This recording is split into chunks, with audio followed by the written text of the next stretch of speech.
Magulong pagbubuo ng gilas sa Asiad to gold medal. China, tinatak sa utak ang ginawa nitong ni Justin Brownlee at hindi makamove on. Warriors, pinaghandaan ang Los Angeles Lakers. Ngunit bago ang lahat, kung gusto nyo ng matibay na basketball shoes, Curry 9 mga kaibigan, mabibili lamang sa halagang 2,100. I-click lamang ang link sa comment section or bisitahin lamang ang tiffin.com for more high quality shoes. Halos isang buwan na ang nakalipas mula sa lackluster World Cup campaign at sa 1,700 kilometers ang layo mula sa bahay. Ang Gilas Pilipinas ay sa wakas nakahanap ng rason para magdiwang. Ang Nationals ay minamadaling inassemble at ipinadala agad patungo sa 19th Asian Games. Sila ay nakuha ang pinakamahusay sa huli noong Biyernes ng gabi sa panahong tinalo nga nila ang Jordan sa score na 70-60 para makapture nga ng bansa ang first basketball gold over sa nakalipas na 6 na dekada. Na ayon pa nga kay Tim Cone, sinabi nga niya sa mga reporters bago pa man nagtungo ang team sa dugout sa Hangzhou Olympic Center Gymnasium sa China para sumali sa pagdiriwang matapos ang campaign na mapapag-usapan sa mahabang panahon. Patuloy pa nitong ni Cone, ito ay mahusay na laban para sa kanila ngayong gabi at sa Jordan na siyang nagkaroon ng off-shooting night. Ang magandang labang ito ay binubuo muli sa another huge night mula kay Justin Brownlee na siyang nakapagtapos ng 20 points, 10 rebounds at 5 assists. Naging malaking bagay rin ang timely breakout outings mula kay Ange Kwame at Chris Newsom na siyang nakapag-chip in ng 14 at 13 points respectively.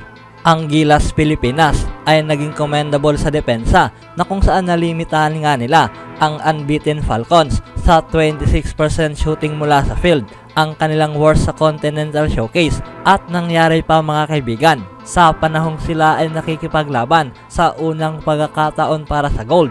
Patuloy pa nitong ni Cone na sa kanyang pag-iisip na sila ay nakagawa ng mahusay na trabaho para makarecover mula kay Sami Zay na kung saan hindi nga nila ito hinayaan na makakuha ng napakaraming open looks. Ito nga raw ang naging isa sa susi. Practical na si Rondy Hollis Jefferson ay kailangan pang paghirapan para makakuha ng 24 points para pangunahan ang Jordan na nagwasak sa Pilipinas ng 25 points sa group play noong nakaraang linggo. Ngunit dahil si Freddie Ibrahim lamang ang nag-iisang manlalarong nakapagtapos ng double digit, ang Falcons mga kaibigan ay nakapagtapos lamang sa second place. Alam kong hindi ito ginto para sa Jordan, ito sana ang unang pagkakataon para sa kanila. Ngunit natitiyak na ito ay maganda para sa parehong panig. Si Scottie Thompson ay mayroong 11 points, 5 rebounds at 3 assists sa success na ito na nagbigay sa bansa ng kauna-unang Asian Basketball Gold mula nang magawa ito sa yumaong na FIBA Hall of Famer na si Carlos Loizaga at sa kanyang grupo sa Jakarta, Indonesia noong 1962. Sa kabuuan, mayroon ng 5 titulo sa basketball ang Pilipinas. Ngunit ang tunay na nagpapatamis sa tagumpay na ito ay ang pamamaraan na sila ay dumaan sa napakaraming sakripisyo. Si Cone ay hinirang na coach noong September 7, 19 na araw lamang bago ginanap ang paligsahan. Kalahati rin sa mga manlalaro ay dumating na huli. Ngunit marahil si CJ Perez ang nagkaroon ng pinakamahusay na daan patungo sa team celebrations na ayon pa nga kay Perez, nakabakasyon na nanalo pa. Ang tagumpay ng team nitong Biyernes ng gabi ay isa ring bindikasyon sa maraming paraan para sa programa na nasira pagkatapos sa isang malungkot na kampanya sa World Cup na kung saan ang Nationals ay nanalo lamang ng isang laro, isang 20 points na pagkawasak laban sa karibal na rehiyon ng China. Ang pangkat na iyon ay mayroong Utah Jazz star na si Jordan Clarkson bilang naturalized player nito at maraming aces na naglalaro sa ibang bansa bilang mga import. Nakaranas sila ng madikitang laban sa group stage habang ang mga tao ay binabati ko sa social media ang former Gilas coach na si Chot Reyes. Ang matamis na paghihiganti nitong ni Tim Cone sa kanyang naging parte ay binura nga niya ang stigma noong 1998 bronze medal finish nang hawakan niya ang ipinagmalaki na Centennial team na natalo sa semifinals laban sa China sa Beijing Games. nakuha nga niya ang kanyang matamis na paghihiganti laban sa China sa isang himalang panalo sa score na 77-76 sa Final Four. 2 gabi lamang kung saan pumutok itong si Justin Brownlee ng 17 points sa fourth quarter upang painitin ang pagtatapos na walang katulad at i-set up ang rematch laban sa Jordanians. Ang semi-final win na iyon ay ang naging kontrabida sa mga Pinoy sa nagpatuloy na laban sa syudad dahil ang mga Chinese fans ay naibod itong si Justin Brownlee sa bawat possession nito at nagdidiwang sa bawat mintis na nagawa ng Gilas Pilipinas mula sa free throw line. Anong masasabi niyo mga kaibigan sa sugat na iniwan nitong ni Justin Brownlee mula sa China? Sa kabilang banda naman, isang kahangahangang NBA title run noong 2022 ang sumunod. Nagdusa naman ang Golden State Warriors sa isang magulong season noong 2022 to 23 season na nagtapos ang team sa second round playoff exit sa kamay ni LeBron James at ng Los Angeles Lakers.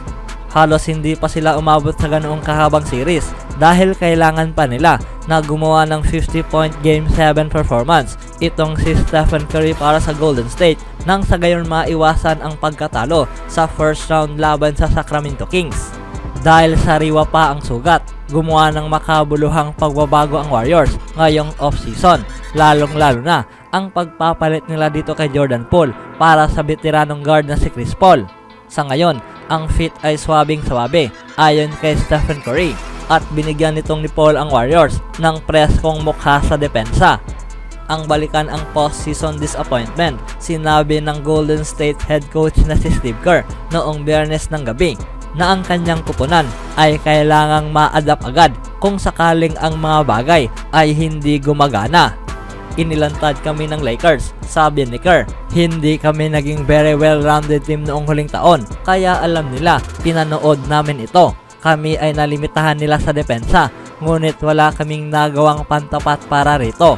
Ngayon, kailangan naming maniguro na meron na kaming pangontra dito. Matapos nga silang nakapag-average ng over 115 points per 100 possession during sa regular season, ang Warriors ay naging pinakamataas lamang ang 110 points mula sa kanilang 6 loss mga kaibigan laban sa Lakers. Itong si Curry ay nakakapag-average ng under 27 points per game sa series na ito at siya ay nakakapag-shoot ng 44% mula sa field, kabilang na nga rin dito ang 34% mula sa 3-point range. Ang tanging manlalaro lamang sa team na nakakapag-average ng double digits ay sina Klay Thompson na mayroong 16.2 at Andrew Wiggins na mayroong 15 points. Anong masasabi niyo mga kaibigan sa inihanda ng Warriors dito sa Los Angeles Lakers? Always do it on my own, so I gotta get through it. And the only thing I know is to love what I'm doing. Never give up, never slow, till I finally prove it. Never listen to the no's, I just wanna keep moving. Keep my head up when I act, head up, that's a fact. Never looking back, I'ma keep myself on track.